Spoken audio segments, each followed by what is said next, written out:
Frédéric Chaumont pour la chaîne Agora TV et la chaîne Jasper Madère. Bonjour à tous. Vous êtes toujours aussi nombreux à nous demander des nouvelles du professeur Jean-Bernard Fourtillan, qui, je le rappelle, a découvert il y a quelques années plusieurs clés essentielles de la veille et du sommeil. Il a également conçu un traitement à base d'hormones comme la valentonine et le 6-méthoxyarmalan qui, administré par un patch transdermique, pouvait améliorer considérablement l'état de santé de toute personne atteinte de maladies neurodégénératives. Cette vidéo est un peu exceptionnelle puisque nous ne traiterons qu'un seul sujet, malgré une actualité particulièrement chargée. Mais vous êtes toujours tellement nombreux à nous demander des nouvelles du professeur Fourtillan. Beaucoup de gens qui ont eu l'occasion de tester avec succès ce merveilleux patch ont fondé beaucoup d'espoir dans ce remède en dépit du fait que beaucoup d'entraves ont été infligées à notre infortuné professeur Fourtillan. Ce remède fabuleux, qui ne coûte presque rien, a évidemment de bonnes raisons d'inquiéter les lobbies pharmaceutiques. Et pour cause, si vous guérissez presque tout avec une panacée, ce serait la mort programmée de tous ces laboratoires qui se gavent grâce à nos maladies. Je ne ferai pas maintenant tout l'historique du professeur, mais je vous invite à consulter les vidéos que nous avons mises en ligne sur ce sujet depuis le 20 août 2020. Tous les liens de ces vidéos sont centralisés sur notre site véritécovid19.fr. Pour la petite histoire, Tal Schaller, Didier Rochard et moi-même avions constaté au mois de mai 2022 que le professeur était entré en contact avec un certain Cédric Pierrot qui se faisait fort de commercialiser le patch à la valentonine à l'échelle mondiale. Il lui a également fait croire qu'il avait réussi à obtenir une autorisation de mise sur le marché auprès de la FDA, Food and Drug Administration, aux États-Unis. Ce qui nous a semblé impossible dans la mesure où ce genre d'autorisation nécessite beaucoup de temps et de tractation. En outre, M. Pierrot a présenté au professeur des tableaux Excel pour lui montrer quelques estimations de vente sur 3 continents. Par exemple, en Afrique, il a simplement considéré un prix unitaire de 10 centimes sur 365 jours multiplié par le nombre d'habitants. Je vous laisse contempler les montants à 12 chiffres. Nous parlons bien de plusieurs centaines de milliards d'euros. Formidable, M. Pierrot va régler le problème de la dette publique en France. Mais trêve de plaisanterie, ces calculs naïfs, vides de tout fondement, de taxes, de frais de transport, de douane, etc., des chiffres ne tenant même pas compte des paramètres géopolitiques de chaque nation, on est complètement hors sol. Ces chiffres ont visiblement été fournis au professeur Fourtillan dans un but d'aveuglement et aussi dans le but de l'hypnotiser afin qu'il n'ose plus revenir en arrière au risque d'échec qui coûterait une fortune. Je me refuse de sous-estimer la lucidité du professeur pour qui j'ai une grande estime et un grand respect. Mais ce n'est pas la première fois qu'il se laisse abuser, ça m'est arrivé à moi aussi. Février 2024, le trio Cédric Pierrot, Marianne, Jean-Bernard Fourtillan sortent une vidéo pour annoncer la sortie tant attendue du patch à la valentonine, le fameux IMU-patch. Sans surprise, c'est Cédric Pierrot qui tient le crachoir et monopolise la parole, bien que Jean-Bernard Fourtillan est en général plus loquace dans cet exercice. Utilisant des termes faussement techniques, l'ancien négociant en tapis et lampadaire va afficher un démarrage sur des chapeaux de roue pour l'entreprise Sodéval. Et donc aujourd'hui, depuis réellement donc le 10 novembre 2023, on a retrouvé notre liberté d'expression, notre liberté de travailler, donc il a fallu s'organiser, ce que l'on a fait. Il a fallu, on va dire, directement customiser, donner un nom, une image, travailler, on va dire, un petit peu ce côté qui est important quand même pour avoir un succès dans le, comme il l'expliquait, dans le monde du Big Pharma, donc ce que l'on a fait. Et donc du coup, aujourd'hui, on est prêt. Entre-temps, bien évidemment, on a eu, et c'est ce que je le dis, on a eu des nombres incommensurables et énormes d'investisseurs étrangers qui veulent bien évidemment bénéficier de tous les travaux qui ont été faits, vérifiables, qui ont été regardés, auscultés de A jusqu'à Z par de nombreuses entités étrangères, qui sont les plus puissants qu'il y a au monde. Donc, du coup, oui, effectivement, c'est aussi dans les mains d'autres personnes. Maintenant, comme on a dit avec Jean-Bernard et Marianne, on est avant tout, on a le côté un peu l'aspect patriotique. Donc, du coup, on est avant tout français. On a décidé, nous aussi, Jean-Bernard, quand il a lancé tous ces essais scientifiques, c'était pour réussir et pour donner lieu, il est fier d'être français, Marianne aussi et moi aussi, Et donc, du coup, c'était important de pouvoir retrouver notre honneur pour notre pays, pour notre nation, pour notre peuple.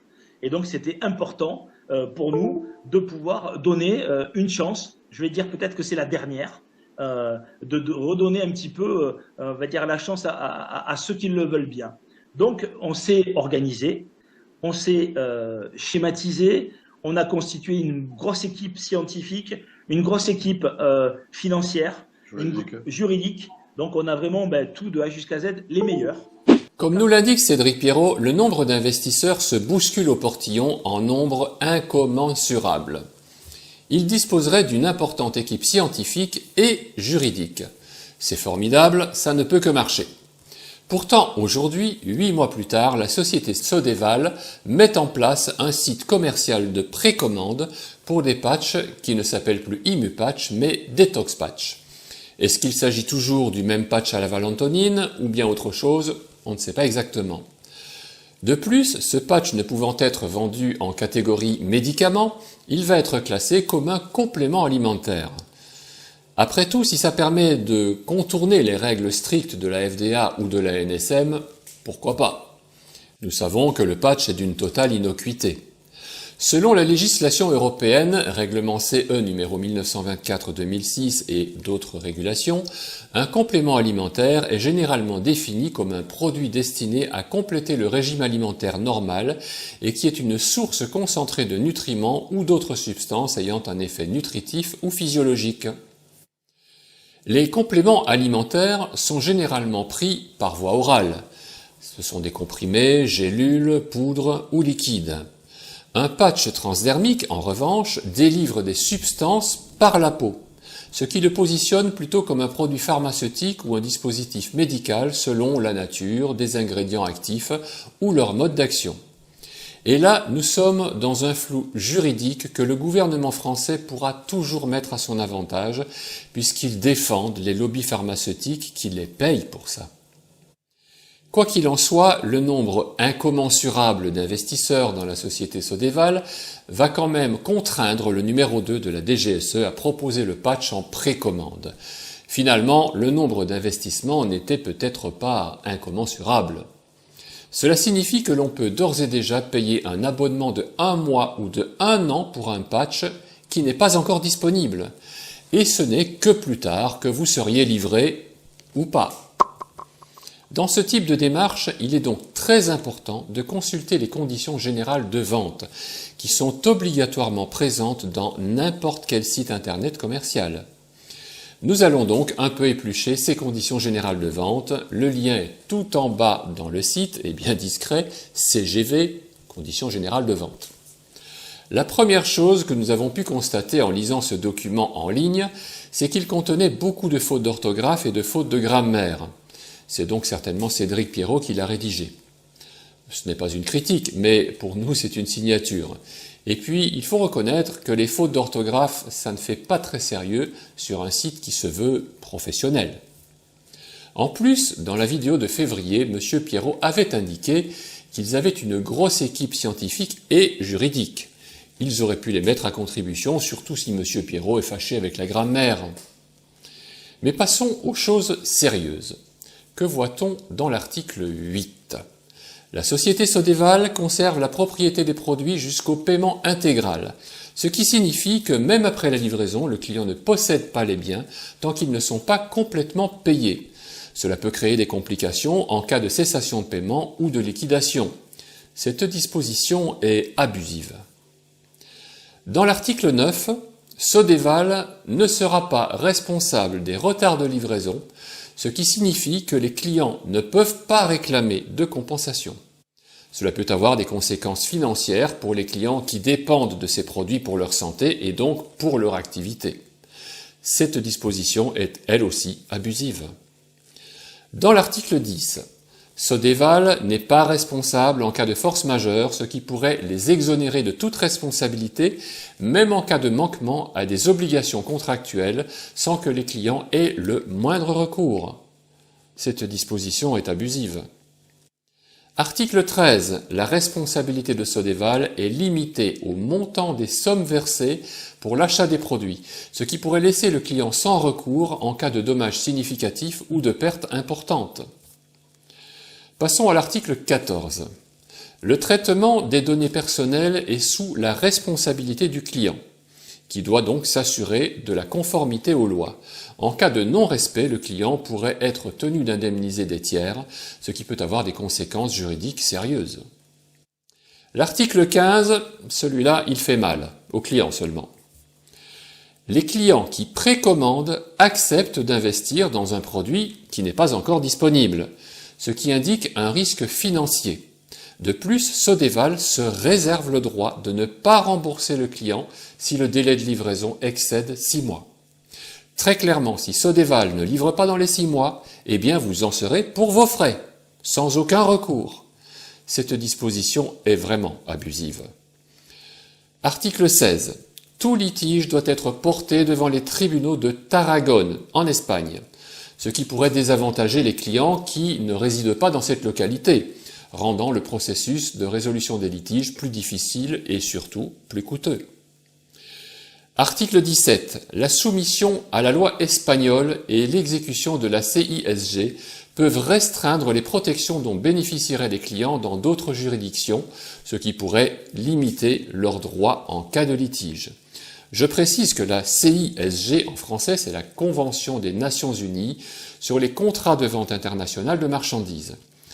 Voilà, je viens de vous citer les points les plus importants en ce qui concerne les conditions générales de vente, et il faut bien reconnaître qu'ils ne protègent pas vraiment les clients en cas de problème. Le point le plus grave étant que si vous payez une précommande, vous pourriez ne plus avoir aucune suite sans aucune chance de réclamation. C'est évidemment un peu le principe du capital risque. Vous jouez, vous pouvez gagner ou vous pouvez perdre. On ne peut pas considérer cette démarche comme un abus de faiblesse à l'état brut, mais la majorité des gens qui vont payer une précommande sans la moindre hésitation le font pour une raison vitale. Un peu comme la roulette russe, vous n'avez plus rien à perdre, donc vous prenez le risque. Et ce n'est pas vous qui tenez le revolver. Tout ceci pour bien comprendre que nous n'en avons pas après le professeur Fourtillan. Je pense que ça, vous l'avez compris. Nous savons qu'il a fait une découverte remarquable qui pourrait sauver des milliers, des millions, des milliards de gens. Évidemment, nous souhaitons que ce traitement puisse être accessible à toute personne qui a des problèmes de santé. Comment pourrions-nous souhaiter le contraire ? Mais depuis le 1er juin 2022, date à laquelle Jean-Bernard Fourtillan a renoncé à son amitié envers Tal Chalère, Didier Rochard, Jean-Claude, Lise et moi-même, que s'est-il passé? Le patch à la valentonine est-il enfin disponible? Eh bien non, toujours pas. Cela fait plus de 2 ans que le professeur ne nous donne plus aucune nouvelle et on va nous vendre le patch sur un site de précommande car il n'est toujours pas disponible, malgré la levée de fonds qui a été effectuée au début de cette année. Qu'est devenu l'argent des investisseurs dont le nombre est incommensurable? Effectivement, nous n'avons pas confiance en M. Cédric Pierrot. Et franchement, il ne nous donne aucune raison de lui faire confiance. Les conditions générales de vente que nous avons parcourues sur cette vidéo nous montrent son incapacité à lancer une entreprise qui se veut de grande envergure. C'est un métier qui ne s'improvise pas, et ce n'est pas du tout son métier, ça crève les yeux. Il travaille avec une équipe scientifique? Tant mieux. En ce qui concerne l'équipe juridique, est-elle réellement à la hauteur? Est-ce qu'elle existe vraiment? Le but de cette vidéo, qui je le sais ne plaira pas au professeur Fourtillan, je m'en excuse auprès de lui, est de mettre en garde toutes les personnes qui souffrent de maladies neurodégénératives et surtout les personnes qui ont déjà eu l'occasion de tester le patch à la valentonine et qui ont pu constater par elles-mêmes son incroyable efficacité. Nous aimerions évidemment que toutes ces personnes dans le monde entier puissent rétablir leur état de santé et nous ne voulons surtout pas laisser nos espoirs s'évaporer à cause des délires et de l'incompétence d'une seule personne qui n'a toujours rien prouvé et qui se contente depuis 2 ans de faire miroiter des projets illusoires à des centaines d'internautes. Que ce soit dans l'équipe des Mousquetaires, de Jasper Madère ou d'Agora TV, j'espère, mon cher Jean-Bernard, que les bons moments passés ensemble ne tomberont pas dans l'oubli. Sur cette photo, de droite à gauche, Pierre Barnérias, notre très regretté Serge Rader, dont nous saluons la famille, Tal Chalère, Didier Rochard, Jean Bernard, avec le V de la victoire que nous souhaiterions prémonitoire, Marianne, sa charmante épouse, et à gauche, votre serviteur bien sûr, qui passe une merveilleuse soirée avec des gens formidables. Dans cette fine équipe, nous n'étions que des gens bien intentionnés et surtout convaincus que grâce à toi et à ta découverte, nous allions peut-être améliorer le monde en aidant les complotistes et les éveillés à virer cul par-dessus tête tous les enfoirés et les dirigeants qui cherchent à nous exploiter ou à nous éliminer. C'est toi, Jean-Bernard, qui as réussi à construire cette incroyable équipe qui était prête à soulever des montagnes, mais ne soyons pas mélancoliques. Je m'adresse maintenant à vous qui nous écoutez. Si vous avez dans votre entourage des personnes compétentes, bien intentionnées, ou bien si vous-même, vous avez une idée pour trouver une solution face à cette situation difficile d'emprise psychologique, n'hésitez pas à vous adresser à nous ou directement au professeur Fourtillan à Montauban. Que pouvons-nous faire? Vous êtes à peu près 100 000 à regarder nos vidéos chaque semaine et quoi que vous soyez et qui que vous soyez, et surtout avec des intentions de solidarité humaine, nous sommes entièrement ouverts à toute suggestion. Chères résistantes et chers résistants, ne vous faites pas berner. Je vous dis à très bientôt.